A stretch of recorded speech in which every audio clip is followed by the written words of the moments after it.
یہ اس وقت کی بات ہے جب ہندوستان میں بٹ کے رہے گا ہندوستان، لے کے رہیں گے پاکستان، جو مانگے گا پاکستان لے کے رہے گا قبرستان۔ ہندوستان کی فضائیں اس طرح کی نہروں سے گونجا کرتی تھی۔ اسی دوران نومبر 1943 کو مولوی محمد سعید مسعودی اور خواجہ محمد صادق دلی میں قائد اعظم سے ملے۔ انہوں نے قائد اعظم سے کشمیر کے سیاسی معاملات کے بارے میں بھی بات چیت کی۔ انہوں نے مزید قائد اعظم سے یہ درخواست کی کہ وہ کشمیر میں آئیں اور نیشنل کانفرنس اور مسلم کانفرنس کے درمیان جو اختلافات ہیں ان کو ختم کرائیں۔ اس پر قائد اعظم نے ان دونوں کو جواب دیا کہ یہ درخواست لے کر شیخ محمد عبداللہ اور چودھری غلام عباس کو آنا پڑے گا۔ اپریل 1943 کو لاہور میں چودھری غلام عباس نے قائد اعظم سے ملاقات کی۔ اس ملاقات میں چودھری غلام عباس نے قائد اعظم سے یہ درخواست کی کہ وہ کشمیر کا دورہ کریں۔ اسی مہینے شیخ محمد عبداللہ نے بھی لاہور میں قائد اعظم سے ملاقات کی اور انہوں نے بھی قائد اعظم کو کشمیر کے دورے کی دعوت دی۔ قائد اعظم نے ان کی درخواست کو قبول کرتے ہوئے مئی 1943 کو کشمیر کا دورہ کرنے کا اعلان کیا۔ 8 مئی 1943 کو قائد اعظم براستہ سیالکوٹ جموں پہنچے۔ جموں میں ان کا شایان شان استقبال کیا گیا۔ بڑی تعداد میں کشمیری مسلمان قائد اعظم کے استقبال کے لیے جموں میں جمع ہو گئے۔ ان کے ہاتھوں میں پھول اور ہار تھے۔ قائد اعظم نے اس مجمع سے خطاب کرتے ہوئے کہا، میں پہلے بھی 2 بار کشمیر آ چکا ہوں، لیکن آج کا کشمیر ماضی کے کشمیر سے بالکل مختلف ہے۔ مجھے خوشی ہے کہ کشمیری عوام بیدار ہو چکی ہے۔ آپ یہ مت سمجھیے گا کہ کوئی آپ پر یعنی کشمیریوں پر ظلم کرے گا تو برطانوی ہند کے مسلمان خاموش بیٹھے رہیں گے۔ ہم آپ کی مکمل طور پر حمایت جاری رکھیں گے۔ پھر قائد اعظم کچھ دن جموں میں گزارنے کے بعد سری نگر تشریف لے گئے۔ سری نگر میں بھی قائد اعظم کے استقبال میں ایک جلسہ بھی منعقد کیا گیا۔ یہ جلسہ نیشنل کانفرنس کی طرف سے منعقد کیا گیا تھا۔ شیخ محمد عبداللہ نے اپنی استقبالیہ تقریر میں خطاب کرتے ہوئے کہا، کشمیر آپ سے اجنبی نہیں ہے اور نہ کشمیری آپ سے اجنبی ہیں۔ المختصر یہ کہ شیخ محمد عبداللہ نے قائد اعظم کو خوش آمدید کہا اور کشمیر کا دورہ کرنے پر ان کا شکریہ ادا کیا۔ اس کے بعد کانگریس کے رہنما پنڈت جیا لال کی طرف سے قائد اعظم کو ایک پاس نامہ پیش کیا گیا۔ اس پاس نامے میں لکھا تھا کہ ایسے اہتمام ہم اہل کشمیری ہر اس بڑے آدمی کے لیے کرتے ہیں جو کشمیر آیا کرتے ہیں۔ ظاہر ہے اس کا اشارہ پنڈت جواہر لال نہرو اور گاندھی کے دورے کی طرف تھا جب وہ کشمیر آئے تھے۔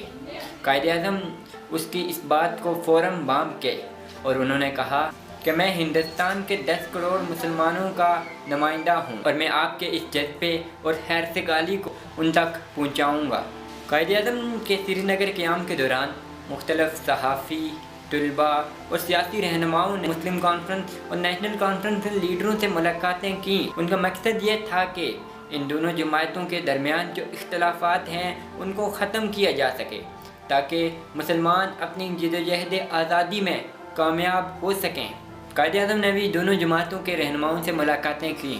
نیشنل کانفرنس کا موقف تھا کہ کیونکہ ریاست میں مسلمان اکثریت میں ہیں تو اس بات سے کوئی فرق نہیں پڑتا کہ اگر ہم ہندوؤں، سکھوں اور دیگر غیر مسلم اقلیتوں کو بھی اپنے ساتھ لے چلیں، ہم ان کو بھی ساتھ لے کر چلیں گے تاکہ ہم اپنی جدوجہد آزادی حاصل کر سکیں۔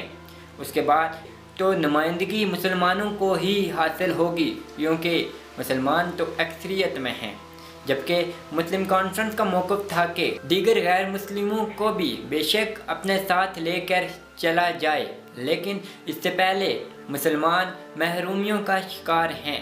سب سے پہلے ہم نے مسلمانوں کی ان محرومیوں کو دور کرنا ہے، مسلمانوں کو ان کے جائز حقوق دلوانے ہیں، اس کے بعد ہم مل کر چل سکتے ہیں۔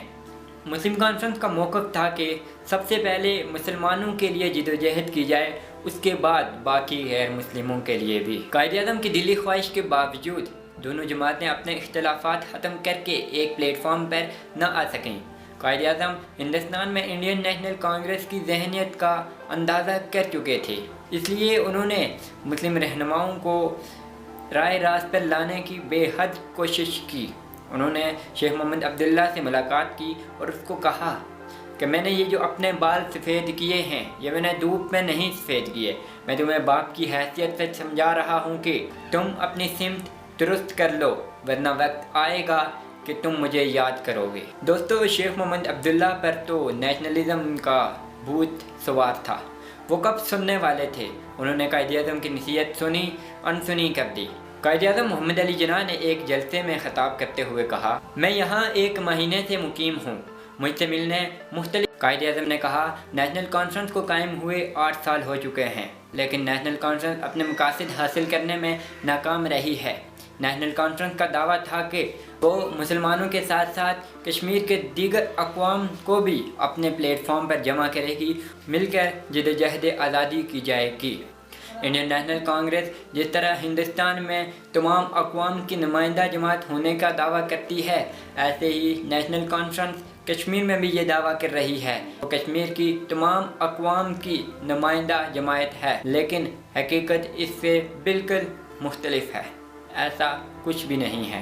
اگرچہ ریاست کشمیر کے مسائل برطانوی ہند کے مسائل سے مختلف ہیں، لیکن پھر بھی میں آپ کو یہ یقین دلاتا ہوں کہ ہندوستان کے مسلمان ہر حال میں کشمیری مسلمانوں کی حمایت کریں گے، ان کی مدد کریں گے۔ قائد اعظم محمد علی جناح نے کس کے کہنے پر کشمیر کا دورہ کیا؟ شیخ محمد عبداللہ نے قائد اعظم کی تقریر کا کیا رد عمل دکھایا؟ شیخ محمد عبداللہ نے ایسا کیوں کہا کہ قائد اعظم ایک سچے مسلمان کے معیار سے گر چکے ہیں؟ قائد اعظم کے دورے کے بعد کشمیر میں کیا سیاسی تبدیلیاں آئیں؟ یہ سب ہم آپ کو بتائیں گے، لیکن ہسٹری آف کشمیر کی اگلی ایپیسوڈ میں۔ دوستو، اگر آپ نے ابھی تک ریشم کے کارخانے میں جو واقعہ ہوا اس کے بارے میں نہیں جانا تو یہاں کلک کیجئے۔